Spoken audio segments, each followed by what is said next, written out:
Assalamualaikum warahmatullahi wabarakatuh. Perkenalkan, nama saya Ayla Rahmayanti, NIM 1142203 dari kelas TLA. Di sini saya akan menjelaskan mengenai evaluasi dampak lingkungan proses produksi semen dengan metode Life Cycle Assessment di PT Semen Indonesia.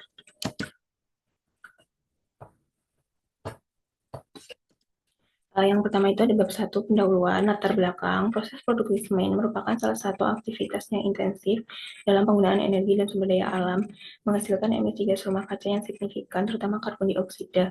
Dengan kontribusi sekitar 8% dari total emisi CO2 global, industri semen berpengaruh besar terhadap perubahan iklim. Proses utama yang menyebabkan emisi adalah pemanasan klinker dalam turbin yang melibatkan pembakaran bahan bakar fosil dan dekarbonasi batu kapur. Metode Life Cycle Assessment atau LCA digunakan untuk mengevaluasi dampak lingkungan dari proses produksi semen secara komprehensif, mencakup siklus hidup mulai dari ekstraksi bahan baku hingga pembuangan atau daur ulang. Studi ini menilai dampak lingkungan produksi semen di PT Semen Indonesia dengan cakupan cradle to gate dan unit fungsi 1 ton semen, meliputi 3 jenis produk PPC, PPC, dan OPC. Data tahun 2016 atau sistem midpoint dengan emisi dihitung berdasarkan sistem IPCC. Kemudian rumusan masalah. Yang pertama itu bagaimana dampak lingkungan yang terjadi akibat proses produksi, finish mill, packaging, distribution, hingga end of life pada produk semen pabrik PT Semen Indonesia dengan metode life cycle assessment. Yang kedua, apa penyebab dampak lingkungan yang ditimbulkan akibat proses produksi, finish mill, packaging, distribution, hingga end of life pada produk semen pabrik semen dengan metode life cycle assessment. Yang ketiga yaitu bagaimana alternatif pengolahan dampak lingkungan sebagai rekomendasi perbaikan yang efektif dan aplikatif pada pabrik PT Semen Indonesia. Kemudian yang ini tujuan dari penelitiannya, maaf ini salah, malah rumusan. Yang pertama yaitu mengidentifikasi dampak lingkungan yang terjadi akibat proses produksi menggunakan metode life cycle assessment. Yang kedua, mengetahui penyebab dampak lingkungan yang ditimbulkan. Kemudian yang ketiga, menentukan alternatif terbaik dalam mengelola dampak lingkungan terbesar yang dihasilkan dengan menggunakan metode life cycle assessment. Kemudian ada beberapa tinjauan pustaka yang saya gunakan, yaitu semen merupakan elemen utama dalam pembangunan infrastruktur dengan permintaan yang terus meningkat selama 10 tahun terakhir di Indonesia. Produksi semen, khususnya jenis Portland, menghasilkan emisi karbon dioksida dalam jumlah yang besar. Untuk mengurangi dampak lingkungan, bahan bakar alternatif seperti sampah, ban bekas, RDF, biomasa, dan limbah tekstil dapat menggantikan batu bara dalam proses produksi yang menawarkan solusi yang lebih ekonomis dan ramah lingkungan. Life cycle assessment adalah metode cradle to grave yang menganalisis energi, biaya, dan dampak lingkungan sepanjang siklus hidup produk, mulai dari pengambilan bahan baku hingga pengelolaan limbah. Dalam penelitian di PT Semen Indonesia, metode LCA menggunakan pendekatan midpoint dan endpoint melalui perangkat lunak SIMAPRO. Fokus penelitian meliputi bahan bakar, bahan baku, produk, dan emisi dari proses utama seperti penambangan, penggilingan, pemanasan diklin, hingga pengemasan. Pendekatan ini bertujuan untuk mengidentifikasi dan mengurangi dampak lingkungan di industri semen. Kemudian bab 2 yaitu ruang lingkup penelitian. Terdapat profil perusahaan. PT Semen Indonesia sebelumnya bernama PT Semen Gresik adalah produsen semen terbesar di Indonesia yang didirikan pada 7 Agustus 1957 di Gresik dengan kapasitas awal 250.000 ton semen per tahun. Perusahaan ini menjadi BUMN pertama yang go public pada 8 Juli 1991 dengan melepas 40 juta saham ke publik. Pada 20 Desember 2012, melalui rapat umum pemegang saham luar biasa, nama perusahaan resmi diubah menjadi PT Semen Indonesia untuk membentuk strategic holding group yang bertujuan mensinergikan operasi dan memaksimalkan potensi perusahaan. Kemudian nama baru ini efektif digunakan sejak Januari 2013 yang juga ditetapkan sebagai hari lahir PT Semen Indonesia.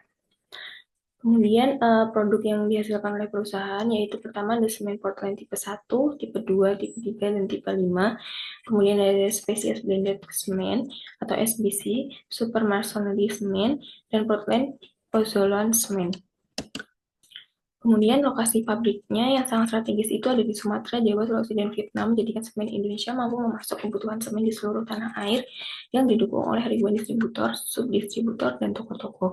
Selain penjualan di dalam negeri, Semen Indonesia juga mengekspor ke beberapa negara antara lain seperti Singapura, Malaysia, Korea, Vietnam, Taiwan, Hong Kong, Kamboja, dan yang lainnya.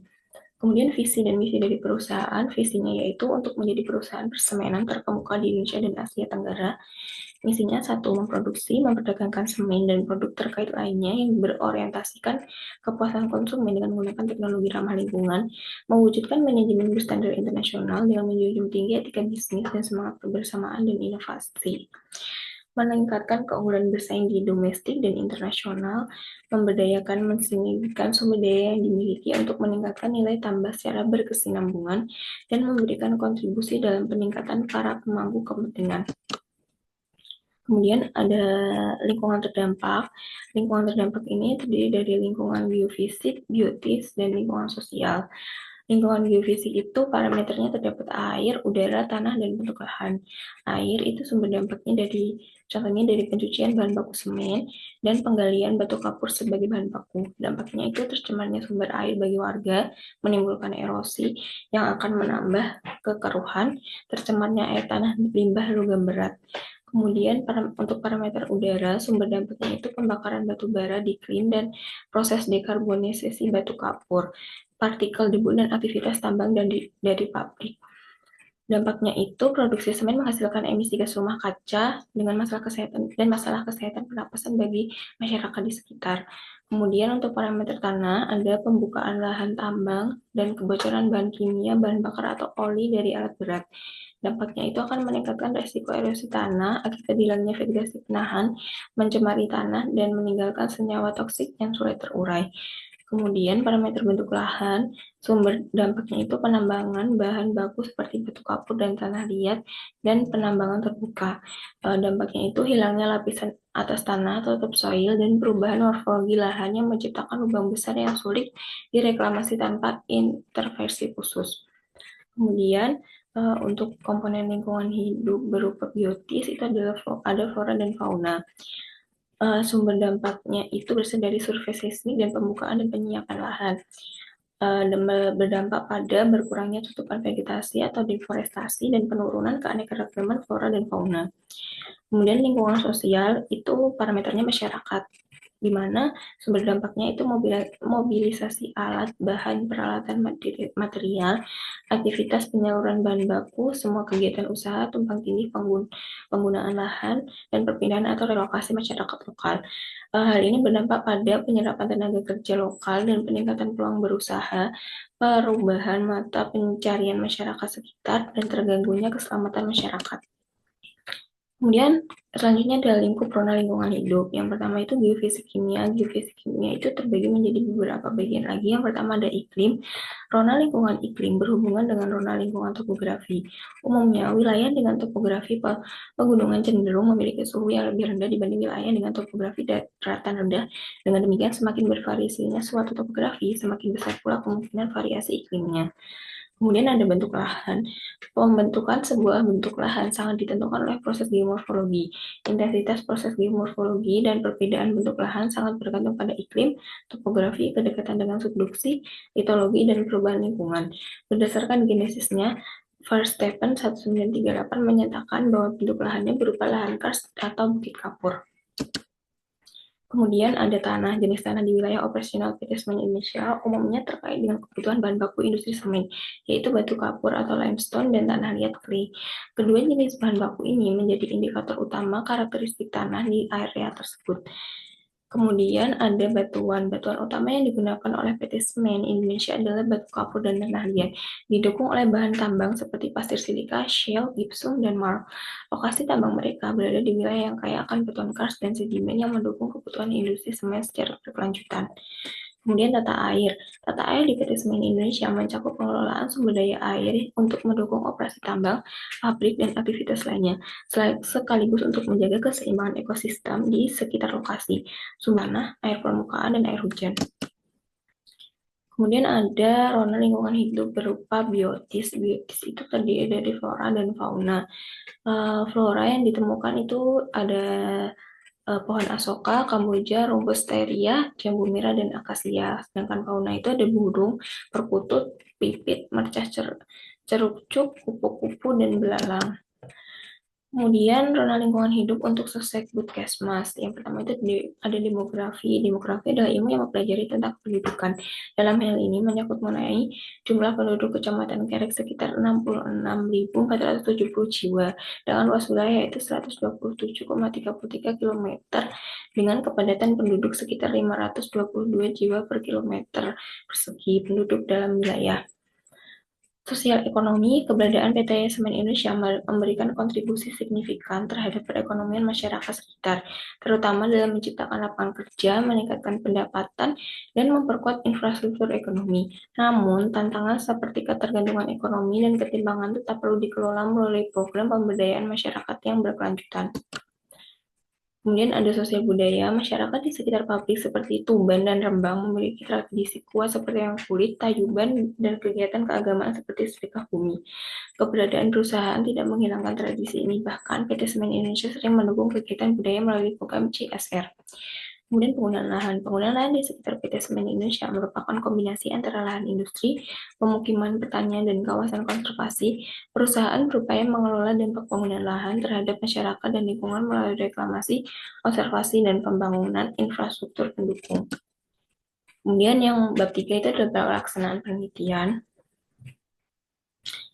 Yang pertama itu ada jenis metode. Metode yang digunakan yaitu life cycle analysis atau assessment, atau sering disebut juga life cycle assessment, merupakan sebuah metode berbasis cradle to grave atau analisis keseluruhan siklus dari proses produksi hingga pengolahan limbah yang digunakan untuk mengetahui jumlah energi, biaya, dan dampak lingkungan yang disebabkan oleh tahapan daur hidup produk dimulai dari pengambilan bahan baku sampai digunakan oleh konsumen. Life Cycle Assessment atau LCA adalah suatu pendekatan prediktif mencakup keseluruhan dari daur hidup produk. Kemudian ada teknik sampling. Life Cycle Assessment sering menggunakan sampling dalam proses pengumpulan data, terutama ketika melakukan inventarisasi siklus hidup. Sampling diperlukan karena tidak selalu memungkinkan untuk mengukur dan mengamati semua aspek dari siklus hidup suatu produk atau sistem secara langsung. Untuk data primer, sampling digunakan untuk mengumpulkan informasi dari fasilitas produksi, transportasi, atau penggunaan produk. Metode sampling digunakan yaitu metode random atau acak.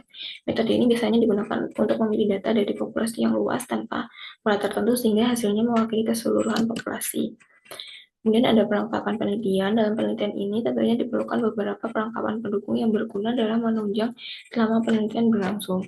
Peralatan yang dibutuhkan untuk penelitian metode LCA mencakup perangkat lunak khusus seperti SIMAPRO atau JP, alat pengumpulan data primer seperti energy meter dan gas analyzer, perangkat komputer dengan spesifikasi tinggi, serta dokumen referensi seperti standar ISO. Penggunaan alat yang tepat memastikan hasil penelitian LCA yang akurat dan dapat dipercaya. Kemudian ada tahapan penelitian. Berikut adalah tahapan penelitian yang rencananya akan dilakukan. Kemudian yang terakhir itu ada beberapa referensi yang saya gunakan atau daftar pustaka.